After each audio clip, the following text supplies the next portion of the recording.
বন্ধু বান্ধৱীসকল মোৰ অন্য এটা ভিডিঅ'লৈ আপোনালোকক স্বাগতম জনাইছোঁ। আশা কৰোঁ ভিডিঅ'টো শেষলৈকে চাই থাকিব। কোৰ্ট মেৰেজ কৰিলে অসমৰ জনপ্ৰিয় অভিনেতা সাগৰ নীলে। হয় বন্ধু বান্ধৱীসকল, আপোনালোকে ঠিকেই শুনিছে। আইনীভাৱে বিবাহপাশত আবদ্ধ হ'ল অভিনেতাজন। পিছে কইনা কোন জানেনে? জানিবলৈ ভিডিঅ'টো শেষলৈকে চাই থাকিব। কইনা হৈছে শিৱসাগৰৰ বিহু ৰাণী ৰাজশ্ৰী নাথ। দুয়ো 6 বছৰ ভালপোৱাৰ অন্তত আইনীভাৱে বিবাহপাশত আবদ্ধ হয়। তেওঁলোক অতি সোনকালে সামাজিকভাৱেও বিবাহপাশত আবদ্ধ হ'ব, এই কথা অনুৰাগীসকলক জনায়।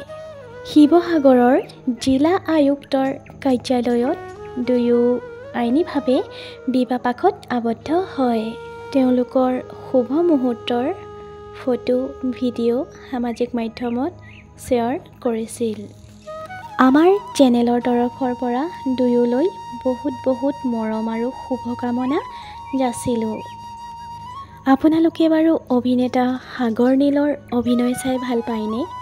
যদি ভাল পায় কমেণ্ট বক্সত এটা কমেণ্ট কৰিবলৈ নাপাহৰিব।